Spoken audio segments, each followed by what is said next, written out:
The following is a class on Bhagavad Gita, as it is, Chapter 9, Text Number 1, given by His Divine Grace, A.C. Bhaktivedanta Swami Prabhupada, recorded on 19th April, 1976 in Melbourne. Sri Gurun Vaishnava Bhagavan, the Supreme Being, Bhagavan. In your English dictionary, the word God is explained as the Supreme Being.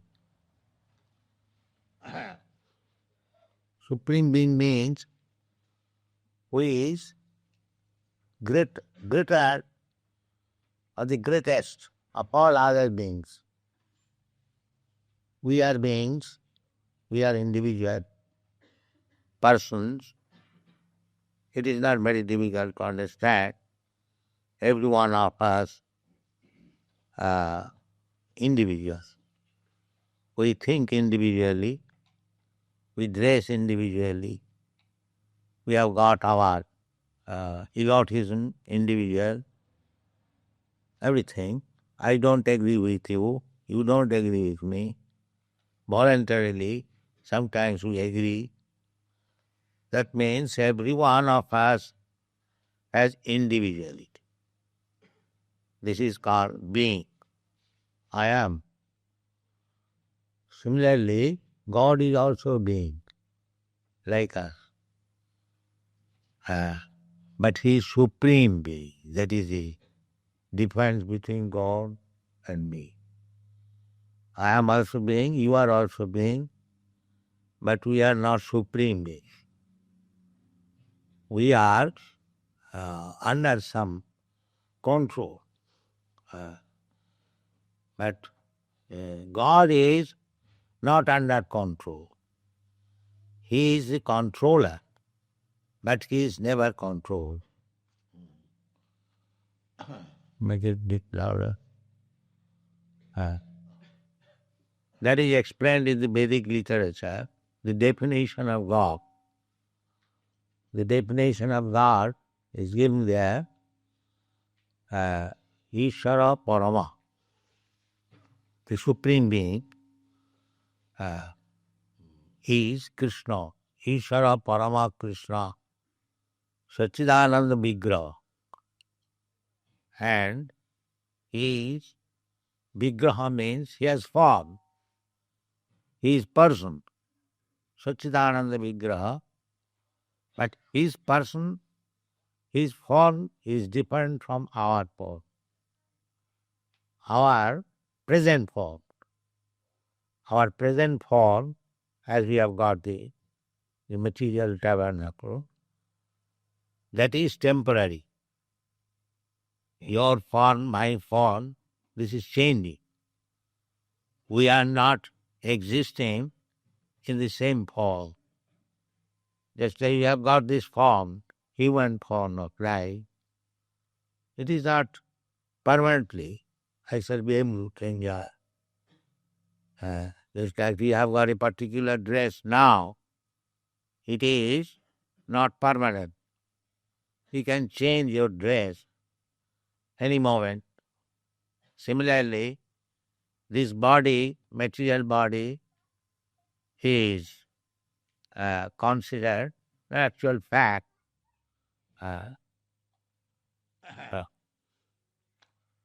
It will not endure. You will have to change. Therefore, it is not Satchitananda Vigraha. But Krishna's form is Satchit Anand. Ishvara Parama Krishna, Satchitananda Vigraha. Vigraha means form. So everyone has got form. And there are 8,400,000 forms of living entity. In the water, there are 900,000 forms. Jalaja Navalakhani.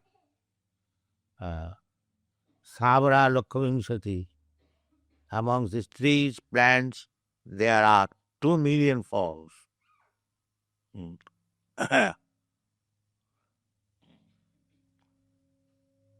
So, there are hundreds and thousands of forms in the material world. But in the spiritual world, they form a Satchidananda Vigraha. Every form is eternal, full of knowledge and full of bliss. That is the difference between material world and spiritual world. Material world means, although the varieties are there in the spiritual world, there are also trees, as well as we have got here trees, but there the forms are spiritual form, and here they are material form. Material form and spiritual form, what is the difference? The difference is that it's like a living being. I can ask any of my disciples to do something, he'll do it. But this microphone, it has also a form. But if I want microphone, please do this. It cannot be, because it is material. It can give some mechanical service, one only, but it cannot do any other thing. A man can speak, or he can dance, or he can become a thief, he can become so many, because he is living. That is the difference between material form and spiritual. Therefore, in the Bhagavad Gita, the material forms, they have been described as inferior. And spiritual form, there is spiritual world also, that is called Paraprakriti. There is another nature. So we have no information. But information means we have in the Vedic literature. In other literatures also there are slight information, but in the Vedic literature you'll find described information of the spiritual world. So Bhagavad Gita is the nutshell, cream of all spiritual knowledge. Here therefore Bhagavan, the Supreme Personality of Godhead, Krishna, he is speaking. He is giving the spiritual knowledge direct. This is Bhagavan was. So there cannot be any argument. The word used here, actually, this Bhagavad Gita is described by Vyasadeva. So Vyasadeva recorded in writing, otherwise it was being received through hearing. Before this Kali Yuga, Vyasadeva, he kept all Vedic literature in writing. Before that, there was no book. The knowledge was received through the ear, oral reception. Shruti, therefore it is called Shruti. Shruti means the knowledge which is received by hearing. And the memory was very sharp. In those days, 5,000 years ago, any man, not any man, but the intelligent class of man, they are called Brahmins, they used to receive knowledge from Guru by ear. They could memorize everything, one's heart. In the Kali Yuga, the memory is being reduced. The duration of life is being reduced. People's mercifulness is being reduced. This is the symptom of Kali Yuga. Bodily strength is reduced. Therefore, Vyasadeva preferred it that the Vedic knowledge should be kept recorded in writing. So he first of all that wrote all this Vedic knowledge into writing. The writings, there are the four original Vedas, Sam, Joju, Rig, Atharva, then the Upanishad, then the essence of Vedic knowledge, Vedanta Sutra, then Ramayana, Mahabharata. Mahabharata is the greater history of this planet, Bharat. In this way, immense literatures are available. If we like, we can read them. We are presenting in English translation so many books. The purpose is people of the world may know the Vedic knowledge. The essence of Vedic knowledge is the Bhagavad Gita. And not only that, it is being spoken by the Supreme Personality of Godhead. Therefore it is said, see, Bhagavan Uvacha. So nobody could argue. Vedic knowledge means you cannot argue. You have to accept, authoritative. Just like the government literature, government regulation, when it is published, gazette, you cannot argue. Whatever the government has decided, you have to accept. Because government is the authority. Similarly, Vedic knowledge means you cannot argue. You can argue, but that argument is not to defeat. That argument is for understand. Tad viddhi pranipatena pariprasnena sevaya. If you cannot understand, then you have to put questions very humbly, pranipatet, not by challenging. Pranipat means very humbly submitting oneself. Pranipatena parishan. Otherwise, there is no need of questioning. If you have not pranipat means prakishta rupena nipatana, fully submissive. The answers, you should approach to a person questioning with pranipat means you cannot challenge him. Whatever answer he gives, you must be prepared to accept. Otherwise, don't put question. That is the system, Vedic system. Tad viddhi pranipatena pariprasnena. First of all, you cannot argue because it is settled, fact, vinirnita. Just like some law is passed after much discussion in the legislative assembly. But when the law is passed, enacted, you cannot argue anymore. Under such and such law, you have to do this section, then you cannot argue. Similarly, Vedic knowledge, it is nirnita, it is already established.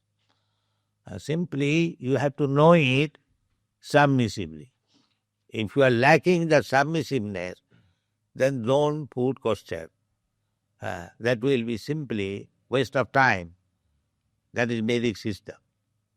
First of all, you should approach a person whom you think that he is the right person. He can give the answer. Then you put question.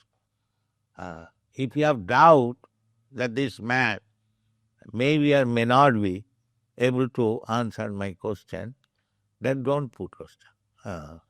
Because you are not prepared to take his answer. Therefore, here it is said, Bhagavan Uvacha. You cannot put any question. That is the way. Because Bhagavan means, every word has got meaning. Bhaga means opulence. So one of the opulence is, nobody is wiser than him. Aishajyasya samagrasya bijasya jasasasya. Bhagavan means one who possesses 6 kinds of opulences. Richness, aishajyasya, samagras, total richness. You are rich, I am rich, he is rich, but nobody can claim that I am the only rich, or nobody is richer than me. That is not possible. But if you find somebody who is the richest, nobody is richer than him, then he is Bhagavan. Then is God. God is not so cheap thing that in every street, every village there is incarnation of God. Don't accept that. You must know what is meaning of God. At least we, followers of Krishna consciousness, we do not accept such cheap God. The God's description is there in the Shastra. Just like one of the description is given in the Brahma Samhita. Jasaika nishashita kalamathavalamba jivanti loma bilaja jagadandanatha Vishnu mahanisaya jasa kalabhisesho govindamadi purisam hingava. So, it is described here that Jasaika nishashita kalamathavalamba, that is just like we are breathing, exhaling and inhaling. God is also being, we have already explained. So we are also being, we are breathing, he is also breathing. But our breathing is for a moment. But his duration of breathing is described in the Shastra, that when he is exhaling, innumerable number of universes are coming out. And when he is inhaling, innumerable universes are going into him. Jasaika nishasita kalamathavalamba, this breathing period, taking advantage of the breathing period of Mahavishnu, millions of universes, Jagadandanatha, not only universes, the chief person of the universe, Brahma, they are coming and going, coming and going. And the Brahma's duration of life, that is described in the Bhagavad Gita, Sahasra Juga Parjantam Arhajjat Brahmano. We cannot calculate even the 12 hours day period by our mathematical calculation. So that is meaning of God. And this God, Mahavishnu, is partial representation of Govinda. Vishnu Mahanisaya Jasa Kalavisesha Govindamadi Purusam Tamaham. So, sometimes cheap gods come in the Western country. They cheat you, but God is not so cheap. This is one of the description of God, that within the breathing period of God, Mahavishnu, who is not directly God, is expansion of God, Mahavishnu, the total material energy is being created and annihilated. That is God. So, that Oishadhyasa Savaga, this is one opulence. If we possess one house, we become very opulent. If another possesses 2 houses or 3 houses. Now here, the breathing period of God, there are innumerable universes. You cannot calculate what is the opulence. One universe you cannot calculate. The one universe you are daily experiencing. What is the position of the sun? What is the position of the moon? What is the position of other planets? You cannot calculate. And there are innumerable universes. And that is depending on the breathing period of God. So we say God is great. We should try to understand how great He is. Not that they Dr. Frog's greatness. No, that is not greatness. Now, my calculation, God may be like this, God may be like that. You have to understand about God from the authorized person who knows things as they are. Then you can also know. Therefore, Krishna says here in the 9th chapter, Sri Bhagavan Vacha, idam tute guhyatama pravakshami anasuyabe. My dear Arjuna, I shall speak to you. He is giving him so many instructions because Arjuna has submitted to Krishna. Shishasteham sadhumang prabannam. I am now perplexed. I am therefore submitting myself unto you. Krishna was his friend. There was no submission. A friend does not submit to another friend. Then there is no meaning of friendship. But here, Krishna voluntarily, Arjuna voluntarily said that I am submitting. Don't treat me as your friend. Now you treat me as your disciple. I am submitting. So therefore, Krishna said, my dear Arjuna, now I shall speak to you the most confidential part of knowledge. Idam tuti guhyatama. Guhya means confidential. And there is comparative superlative degree. That is guhya, guhyatara, and guhyatama. So Krishna said, I will speak to you the most confidential part of knowledge. Pravakshami, I shall explain to you. Bhakshami means I will speak, and pra means prakishtarupena, very explicitly, I shall speak to you. Another word is used here, anasuyabe. Osua means envious, envy. I am speaking to you because you are not envious. This is the qualification. If you are envious of God, why? Who is God? I am God. Why shall I hear from God? I know better than him. These are enviousness. But Arjuna is not envious.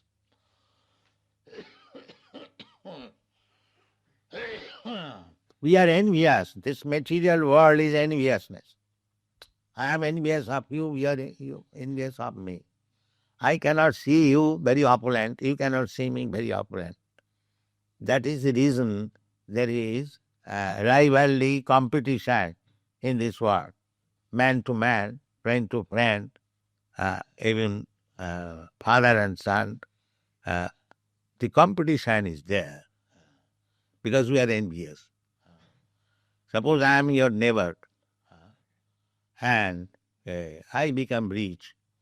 So, although there is no enmity, still my neighbors will be envious. Oh, this man has become so rich, I could not become.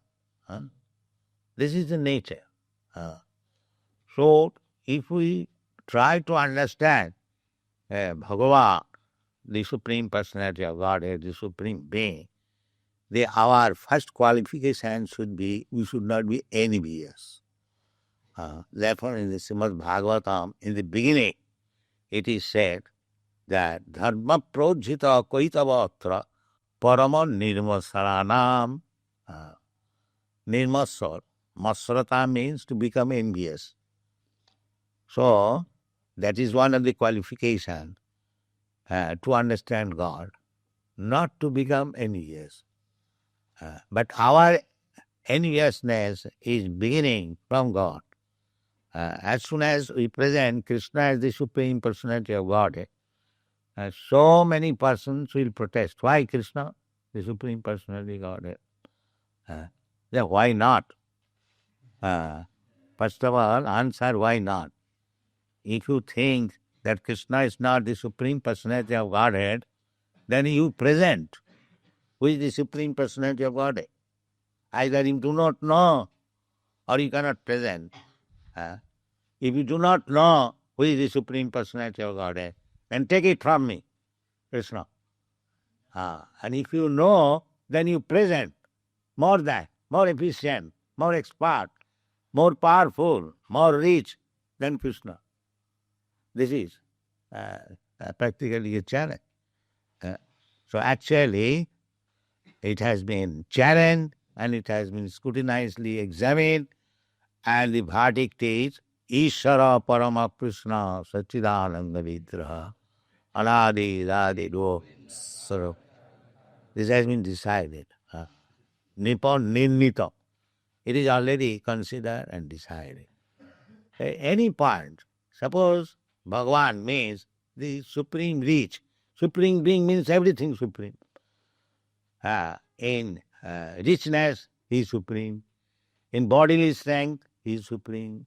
In knowledge, he is supreme. In beauty, he is supreme. In renunciation, he is supreme.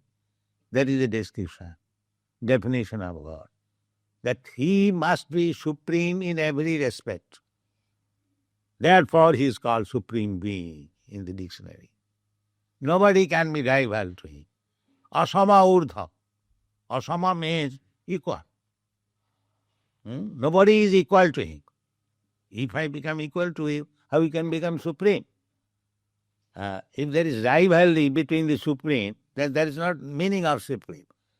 Supreme means there is no rivalry. He is the supreme means nobody is greater than him, nobody is equal to him. Everyone is under him. That is called supreme. Asama urdha. Nobody can be sama. Sama means equal. If I am God and another competitor God, you are also God, then neither you are God nor I am God.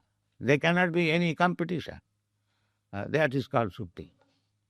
So, Arjuna is to that position. He does not challenge Krishna that there is another supreme being than yourself.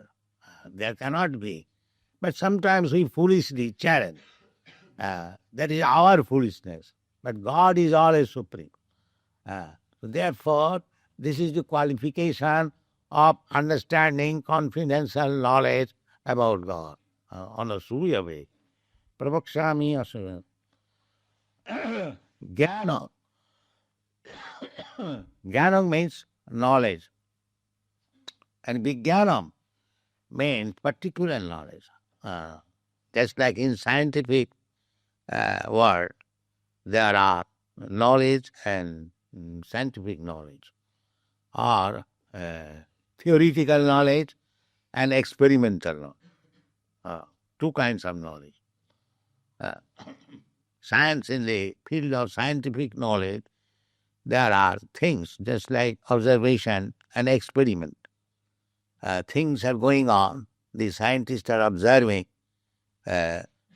these things is being done. Now there are so many observations, atomic observation, proton, neutron, they are observed. And when that observation is complete, when they are put into experimental knowledge, that is called Vijnana. So Krishna says that I shall explain to you Jnanam, theoretical knowledge, with practical experiment. Not that you have to accept this knowledge blind. Practical experiment. Jnanam teham pravakshami. Jnanam vijnana sahita. Just like the controversies, the modern scientists, they say that life is generated from matter. We are protesting. We are protesting because we are not scientists, of course, but we are scientists so far our knowledge is concerned. Because here it is said, Krishna says, Jnanam Triham Savigyan. Krishna is the authority. He is opulent, most opulent, the wisest. So, if we receive from him knowledge, then that is perfect. I may not be perfect, but the knowledge I received from Krishna, that is perfect. That is perfect. Therefore, we should receive from Krishna knowledge, that is perfect knowledge. A small child, he does not know what is this watch. The father explains to him, my dear child, this is called watch. It is moving by this machine. And as far as the child can understand, it is explained. So when the child says, this is watch, and it is working like this, I have heard it from my father. That is perfect knowledge. That is perfect. He may be imperfect, but his knowledge is perfect because he has received the knowledge from the perfect person. This is a crude example. Similarly, any knowledge you receive from the Supreme Personality of Godhead, it is perfect. Therefore, Krishna said that idang tute bhuyatamam parokshami anasuyave jnanam vijnana sahitam jajgatya. And if you learn this knowledge, if you actually assimilate this knowledge, jajgatva, mokshase asubhat, then you become liberated from this inauspicious life. Asubha. Subha means auspicious, and asubha means inauspicious. So our this material existence is inauspicious because we are full of ignorance, full of miserable condition, and this body is not permanent. Our existence, body should have been like Krishna, because Krishna is the original father. The son's body is as good as the father's body. But when we learn from the Shastra that Ishvara Parama Krishna Sachidananda Vigraha, his form is eternal, full of bliss and knowledge. And when we compare our this body, material body, it is neither eternal, neither full of knowledge, neither full of bliss. That this is asubha. The asubha means it is not subha. If his body would have been auspicious, then this body would continue to exist because we are eternal. These things have been described very vividly in the second chapter. Na harnate hannamane sarire. Because you are dull brain, there is no education actually. The modern education means simply craftsmanship. If you can prepare a nice motor car, that is advancement of it. What is this? It is craftsmanship. It is the blacksmith's work. It is not. Knowledge. Knowledge is different. Therefore, it is called jnanam vijnana sahita. This is knowledge, what I am. And this body or something else.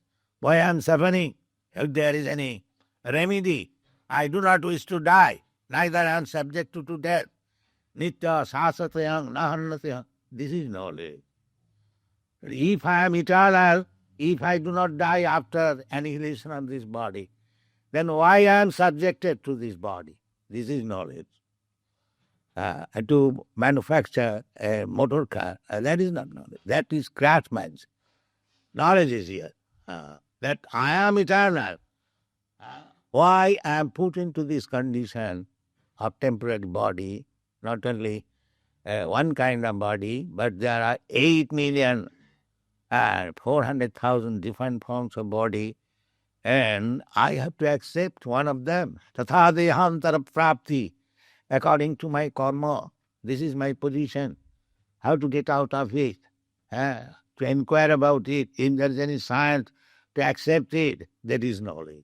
Therefore, Krishna says, jnanam sabhijnanam. Vijnana sahitam jasgata. If you are fortunate enough to understand this knowledge, then moksha say you become liberated from this inauspicious condition of repeated birth, death, ignorance, and suffering, so many things. So, we shall try to explain one matter. This is the beginning. Thank you very much.